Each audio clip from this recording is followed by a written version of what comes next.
ओम शांति। अव्यक्त महावाक्य 18 जनवरी 1969 की। पिताश्री जी के अव्यक्त होने के बाद गुलजार बहन द्वारा अव्यक्त वतन से प्राप्त दिव्य संदेश। साकार के श्रृंगार का प्रैक्टिकल स्वरूप अव्यक्त स्थिति बनाकर दिखाओ। साकार के श्रृंगार का प्रैक्टिकल स्वरूप अव्यक्त स्थिति बनाकर दिखाओ।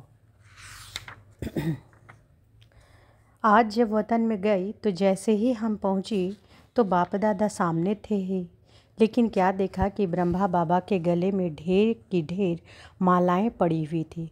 फिर बाबा ने कहा, यह माला उतार कर देखो। माला उतारी तो कोई बड़ी माला थी, कोई छोटी। हमने कहा, बाबा इसका रहस्य क्या है? बाबा बोले, बच्ची, यह सभी उलझनों की माला है, क्योंकि बच्चे जब एकांत में बैठते हैं तो बाबा को स्नेह में उलाहना ही देते हैं। हर एक बच्चे ने बाबा को उलहनों की माला जरूर पहनाई है। बाबा ने कहा, बच्चों को ड्रामा भले याद है, लेकिन प्यारे थे प्यारी चीज़ तो ज़रूर है। तो अचानक ड्रामा को वंडरफुल देख हर एक बच्चा दिल ही दिल में उलाहना देते रहते हैं। यूँ तो ज्ञान बच्चों को है, लेकिन ज्ञान के साथ प्रेम या स्नेह भी है, इसलिए इन उलाहनों को गलत नहीं कहेंगे। फिर हमने पूछा, बाबा आपने इसका रिस्पॉन्ड क्या दिया? तो बाबा बोले, जैसा बच्चा वैसा रिस्पॉन्ड। बाबा ने कहा, मैं भी रिस्पॉन्ड में बच्चों को उलहनों की माला ही पहनाता हूँ। वह कौन सी? फिर बाबा ने सुनाया, जो बाप की आस बच्चों में थी वह साकार रूप में बाप को नहीं दिखलाई, जो अब अव्यक्त रूप में दिखलानी है। बाबा ने कहा, यह उलाहना भी मीठी रूह रुहान है, यह भी एक खेल पान बच्चों का है। साकार रूप में जो बाप दादा ने श्रृंगार कराया वह अब अव्यक्त वतन में बाप दादा देखेंगे। यह सीन पूरी हो गई। फिर भोग स्वीकार कराया। फिर मैंने बाबा से पूछा, बाबा आप सारा दिन वतन में क्या करते हो? बाबा ने कहा, चलो मैं तुमको वतन का म्यूजियम दिखलाऊं।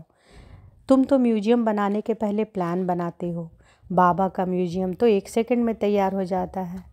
फिर क्या देखा? एक बहुत बड़ा हॉल था। एक ही हॉल में हम बच्चे ढेर की ढेर मॉडलों के रूप में खड़े थे। हमने कहा, बाबा यह तो हम ही म्यूजियम में खड़े हैं। बाबा ने कहा, बच्ची, बाबा का म्यूजियम यही है। अभी तुम जाओ, जाकर एक मॉडल को देखो कि बाप दादा ने क्या क्या सजाया है। जैसे आर्टिस्ट मूर्ति को सजाते हैं, तो बाबा ने कहा, देखो बाप दादा ने क्या क्या सजाया है। हम जब मॉडल के पास गई तो हमको कुछ खास दिखाई नहीं पड़ा, पूरी सजी हुई मूर्ति दिखाई पड़ रही थी। बाबा ने कहा, जो मोटा श्रृंगार है वह तो साकार में ही बच्चों का हर एक आए हैं, परंतु अब अव्यक्त रूप में क्या सजा रहे हैं? तो बाप दादा ने क्या क्या सजाया है? हम जब मॉडल के पास गई तो हमको कुछ दिखाई नहीं पड़ा, पूरी सजी हुई मूर्ति दिखाई पड़ रही थी। बाबा ने कहा, जो मोटा श्रृंगार है वह तो साकार में ही बच्चों का करके आए हैं, परंतु अब अव्यक्त रूप में क्या सजा रहे हैं? सभी श्रृंगार तो हैं, जेवर भी है, परंतु जेवर के बीच में नग लगा रहे हैं। बाबा के कहने के बाद कोई कोई में जैसे एक्स्ट्रा नग दिखाई पड़े। बाबा ने कहा, बच्चों के प्रति मुख्य शिक्षा यही है, अव्यक्ति स्थिति में स्थित रहकर व्यक्त भाव में आओ।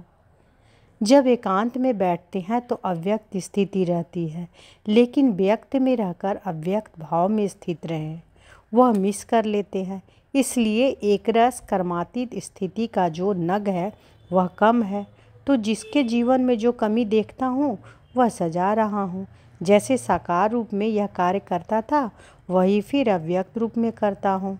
तो बच्चों से जाकर पूछना कि सारे दिन में जैसे बाप बच्चों को सजाते हैं ऐसे बच्चों को भासना होती है।